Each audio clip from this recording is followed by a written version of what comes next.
جس بستی میں ہم رہتے ہیں اس میں ہم نے پیغام پہنچانا ہے اور اپنے ملک کی اصلاح کرنی ہے اور اپنے پوری دنیا کی اصلاح کرنی ہے۔ یہ جو محلے کی اصلاح کرنی ہے، ملک کی اصلاح کرنی ہے، پوری دنیا کی اصلاح کرنی ہے، ہو سکتا ہے یہ آپ کو خیال لگ رہا ہو، یہ آپ کو ایک خام خیالی، ایک وہم سا فیل ہو رہا ہو اور آپ یہ سمجھ رہے ہوں کہ یہ تو ہماری پہنچ سے دور یہ گفتگو ہے اور ہماری پہنچ سے دور یہ خیال ہے۔ ایسا ہرگز نہیں ہے۔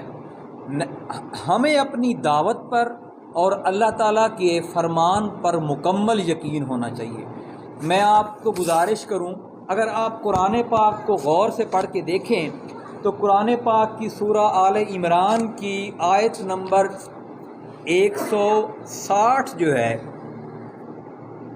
وہ ہم نے جو اپنا منشور پرنٹ کیا ہے اس میں بھی میں نے وہ آیت کا ایک حصہ لکھا ہے کہ ان ینصرکم اللہ فلا غالب لکم وان یخذلکم فمن ذا الذی ینصرکم بہ وعلی اللہ فلیتوکل المؤمنون،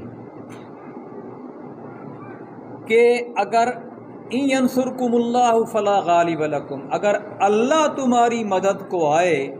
تو کوئی تمہارے اوپر غالب نہیں ہو سکتا۔ اگر اللہ ہماری مدد کو آئے تو دنیا کی کوئی طاقت ہمیں فتح نہیں کر سکتی، ہمیں مغلوب نہیں کر سکتی، ہمیں بچھاڑ نہیں سکتی، ہمیں ختم نہیں کر سکتی۔ وَإِن يَخْذُلْكُمْ فَمَنْ ذَا الَّذِي يَنْصُرُكُمْ بِهِ، اگر اللہ تمہیں بھی یار و مددگار چھوڑ دے تو پھر کوئی بھی تمہاری مدد نہیں کر سکتا، پھر کسی کی مدد تمہارے کام نہیں آئے گی۔ وَعَلَى اللَّهِ فَلْيَتَوَكَّلِ الْمُؤْمِنُونَ، اور مومنوں کو اللہ پر توکل کرنا چاہیے۔ اگر اللہ ہماری مدد کو آئے تو انشاءاللہ پاکستان کے اندر ظالمانہ نظام کا خاتمہ ہم کریں گے، پاکستان کے اندر مساوات لے کے آئیں گے، پاکستان کے اندر چٹی دلالی سے پاک نظام قائم کریں گے، میرٹ کی پاسداری ہوگی، خوشحالی ہوگی، ہر طرف امن اور سکون ہوگا، انصاف ہوگا، بیماریاں ختم ہوں گی، ٹینشنیں دور ہوں گی، لیکن یہ صرف اسی وقت ہوگا جب ہمارا ایمان اپنے رب پر مضبوط ہوگا۔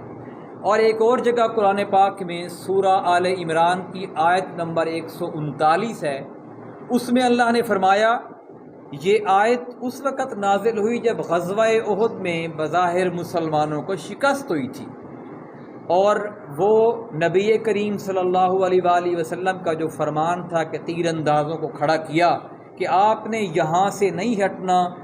بے شک آپ یہ دیکھ لیں کہ ہماری جو بوٹیاں ہیں وہ کوے کھا رہے ہیں، چیلیں کھا رہی ہیں، آپ نے یہ جگہ نہیں چھوڑنی، اور انہوں نے وہ جگہ چھوڑی جسے مسلمانوں کو شکست ہوئی۔ تو مسلمانوں کے حوصلے کچھ کمزور ہوئے، کچھ مسلمانوں کے، تو اللہ نے یہ آیت نازل کی، وَلَا تَهِنُوا، دل شکستہ نہ ہو، دل نہیں توڑنا اپنے، وَلَا تَحْزَنُوا، غم نہ کرو، پریشان نہیں ہونا، وَأَنْتُمُ الْأَعْلَوْنَ، تم ہی آخر کار غالب رہو گے، فتح تمہاری ہوگی، ان کنتم مؤمنین، شرط یہ ہے کہ تمہارا ایمان مضبوط ہو۔ جب ایمان مضبوط ہوگا تو یہ تحریک اسلامی انقلابی پارٹی انشاءاللہ آپ دیکھیں گے، یہ اس شہر کی، اس صوبے کی، اس ملک کی، اور ایک دن انشاءاللہ پوری دنیا کی امام بنے گی، لیکن شرط ایمان کی ہے۔ اللہ تعالیٰ سے